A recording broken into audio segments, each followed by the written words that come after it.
ওই কাকাইতেছে কাকাইতেছে কাকা তোমাদের নাম ঠিক আছে না তো নড়ো তো না রোদাতে না গরু খাওয়াইলে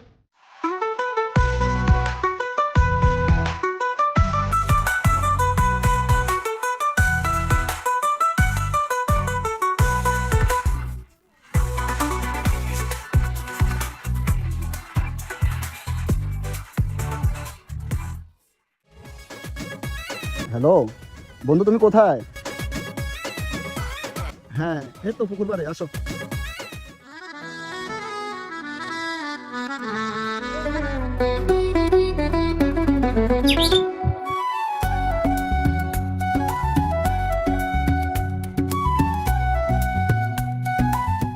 কিরে ফোন দিলি কি লাগে? আর বন্ধু কি অবস্থা কেমন আছো আর অবস্থার কথা কইলাম না, মন মানসিকতা খারাপ হইছে। কেন কি হয়েছে তোর ওই দিন কইলাম যে ভাইয়ের বাইকটা পছন্দ হয়েছিল আমার বেটা। তুই যেটা পছন্দ করছিলি ভাই তো 3 লাখ টাকা কমে দিতেছিল বেটা। 3 লাখ টাকা কি ফিক্স সিনিয়র মানুষ তো বুঝাই বললে তো একটু কম কম লাগবে আমি অনেকভাবে বুঝাইছি ভাই, ভাই 3 লাখে কম মানতেছে না। কারণ আমি কষ্টে মষ্টে আব্বা আমার পায়রে দইরা 2 লাখ টাকা কিস্তির উপরে আব্বা আমার তুলে দিতে বেটা। আর 1 লাখ টাকা লাগে আমি কি করব, মাথায় কাজ করতেছে না আমার। না আমার অবস্থা তো তুই জানো সব বুঝছিস আমি তো ধর্ম তো কোনো অবস্থা না তোদের আমি একটু হেল্প করবো সুযোগটাও দাম আমি না আমি তোর মধ্যে আমি ওই কিছু কইতেছি না।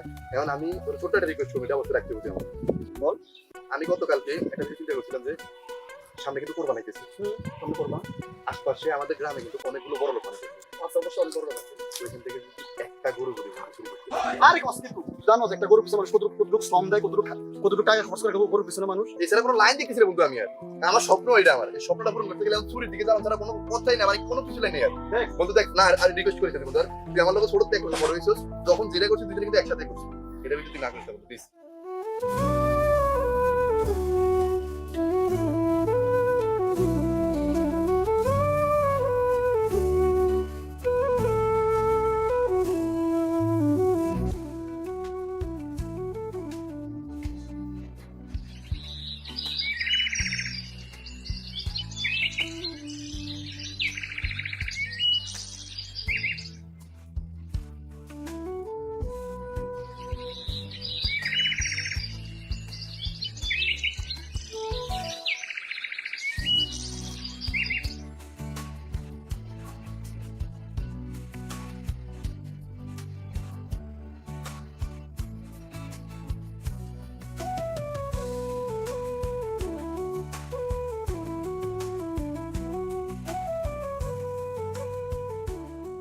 আসসালামু আলাইকুম বন্ধুরা, ভিডিওটি কেমন লাগলো অবশ্যই জানাবেন আর দ্বিতীয় পার্ট দেখতে অবশ্যই কমেন্টস করবেন।